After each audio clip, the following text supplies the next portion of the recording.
ایک بزرگ تھے پیر سید فیض الحسن شاہ صاحب آلو مہار شریف والے، بڑے قابل تھے، عالم تھے، درویش تھے۔ اگر آپ موبائل چھوڑ کے میری بات پہ توجہ کریں تو مجھے زیادہ خوشی ہوگی، اللہ تعالیٰ خیر کرے۔ یہ ویسے جس نے بنائے تھے اس نے لکھا نہیں تھا کہ ہر وقت ہاتھ میں ہی رکھنا، یہ اس نے نہیں کہا تھا۔ یہ ایجاد کرنے والے نے تھوڑی کہا تھا کہ یہ میں نے اس لیے بنایا کہ اس کو ہاتھ میں رکھنا، ہاتھ میں تسبیح رکھا کرے، یہ جیب میں رکھنے کے لیے، جب بجے تو باہر نکالے، مہربانی فرمائیں، اللہ کو جزائے خیر عطا فرمائے۔ اب تو نا جی ایک دوست ایک دن بڑا دور کا سفر کر کے آئے اور انہوں نے کئی دفعہ مجھے یہ باور بھی کرایا کہ میں بڑی دور سے آیا ہوں۔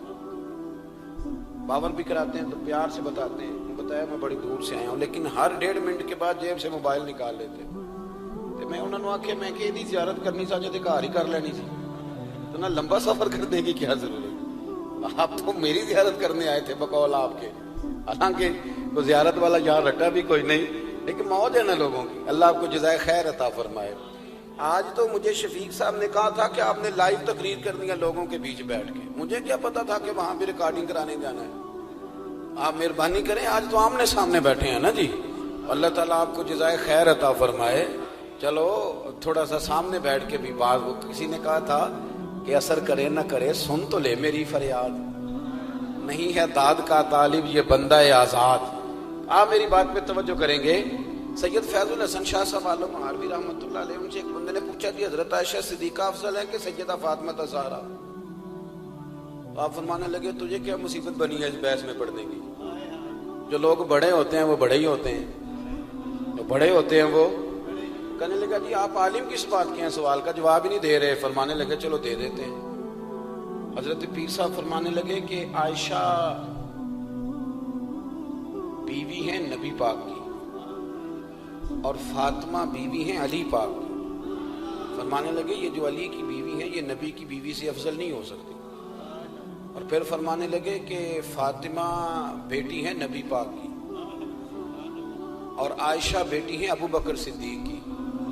تو فرمانے لگے ابو بکر کی بیٹی کبھی بھی نبی پاک کی بیٹی سے افضل نہیں ہو سکتی۔ وہ بندہ کہتا پیر صاحب نتیجہ کی یہ، فرمان لگے گھر جا کے کڈی میں گل دس چڑی ہے نتیجہ۔ بھئی بڑے لوگ بڑے ہوتے ہیں، بڑے لوگ بڑے ہوتے ہیں، تو آپ بڑوں کے کو تولنے کیوں لگ گئے؟ آپ رشک دیکھیں کتنا ہے، وہ آپس میں رشک کر رہے ہیں، تم کہتے ہیں لڑائیاں کرتے تھے، وہ تو رشک کر رہے ہیں میرے بھائی، رشک دیکھیں نا۔ میرا دل کر رہا ہے آپ کو ایک خاص بات بھی عرض کروں۔ حضرت القول البدیع میں نا امام سخاوی نے لکھا ہے، ان کا ذرا آپس میں رشک دیکھیں کتنا ہے، حسد نہیں رشک۔ یہاں تو پیروں کی کرامتوں پر بھی پوری جناب وہ لڑائی چلتی ہے، پوری لڑائی کہ میرے پیر صاحب کی زیادہ ہے، وہ کہتا میرے پیر صاحب کی زیادہ ہے۔ وہ خدا کا خوف کریں، پیر کی کرامت نہیں ہوتی، پیر کی استقامت ہوتی ہے، سنت شریعت پر پابندی ہوتی ہے، وہ جتنی زیادہ پابندی کرے اتنا زیادہ باعث سے کرامت ہے۔ حضرت سیدنا مولا علی شیر خدا فرماتے ہیں، امام سخاوی نے القول البدیع میں لکھا ہے، فرماتے ہیں کہ حضرت عمر کا زمانہ مبارکہ تھا، میرا بڑا ہی دل کر رہا تھا سرکار کی زیارت کرنا۔ حضور کے وصال کو کافی سال بیت گئے، دل بڑا پریشان تھا، میں درود شریف پڑھتا پڑھتا سو گیا۔ میں نے خواب دیکھی کہ اللہ کے محبوب فجر کی جماعت کرا رہے ہیں،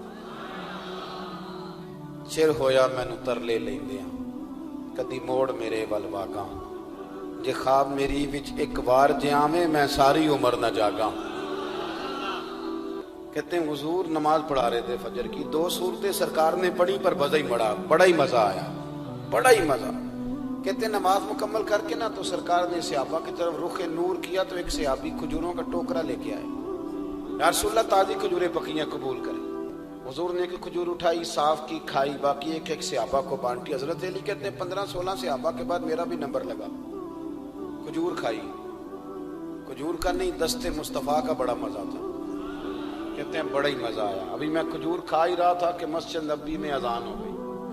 مولا علی فرماتے ہیں آنکھ کھل گئی، اٹھ میں گیا پر کھجور کا ذائقہ میرے منہ میں ابھی بھی موجود تھا۔ اب اس پر پورا باب باندھا ہے شاہ عبدالحق الہ آبادی نے، وہ کہتے ہیں کہ حضور جس کو خواب میں کوئی چیز دیتے ہیں وہ حقیقت میں بھی اسے دیتے ہیں، وہ خواب میں نہیں ہوتی، وہ حقیقت میں ہوتی ہے، پورا باب ہے۔ بہرحال عنوان پہ رہنا چاہتا ہوں، حضرت علی فرماتے ہیں میں اٹھا،